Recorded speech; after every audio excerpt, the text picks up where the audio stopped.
L'éco-conception, ça consiste à réduire l'impact environnemental d'un produit en prenant en compte toutes les étapes de sa vie, de sa production jusqu'à son élimination, en passant par la distribution et par son utilisation quotidienne.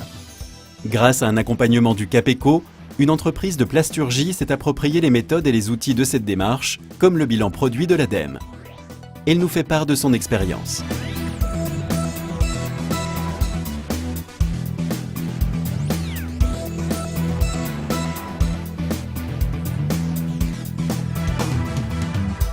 Dans les secteurs du bâtiment et de la construction, évaluer l'impact environnemental des produits est devenu une nécessité.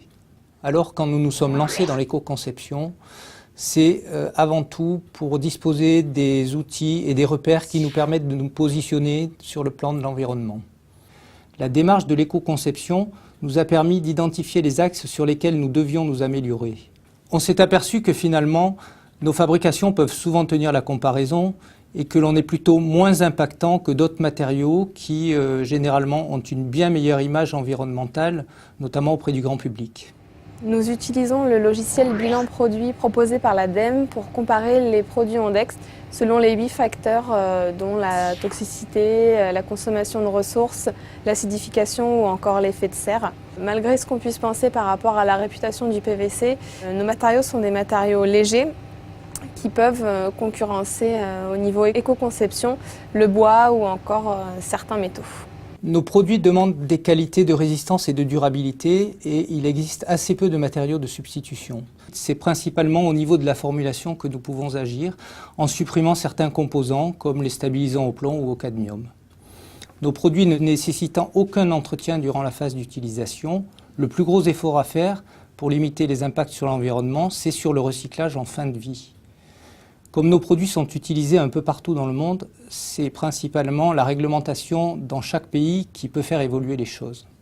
À notre niveau, pour soutenir et encourager le recyclage en fin de vie et boucler la boucle, nous travaillons à l'incorporation de matières recyclées dans nos fabrications. Ce n'est pas encore possible pour les produits transparents, mais nous sommes en train de le mettre au point pour la gamme opaque. Grâce à notre démarche de recherche et à notre volonté de réduire l'impact environnemental de nos produits, nous avons réussi à fabriquer des éléments pour la façade ou pour le bardage sans métaux lourds en incorporant 80% de produits recyclés. Par exemple, notre plaque destinée aux palissades de chantier est un produit sandwich composé de 3 couches. Une couche épaisse interne en produits recyclés et 2 couches minces externes pour donner la couleur au produit fini. Et bien sûr, les caractéristiques fonctionnelles des produits fabriqués à base de recyclés sont strictement identiques à celles des produits fabriqués à base de matières vierges. L'accompagnement éco-conception mis en place par Alizé Plasturgie est arrivé au bon moment pour notre entreprise, car nous ressentions vraiment la nécessité d'intégrer l'éco-conception dans notre démarche d'innovation. Le recours à des experts de l'éco-conception nous a permis de gagner du temps et d'être plus efficaces dans notre démarche. Non seulement nous participons à mieux préserver les ressources naturelles, mais nous travaillons aussi à pérenniser l'activité de notre entreprise.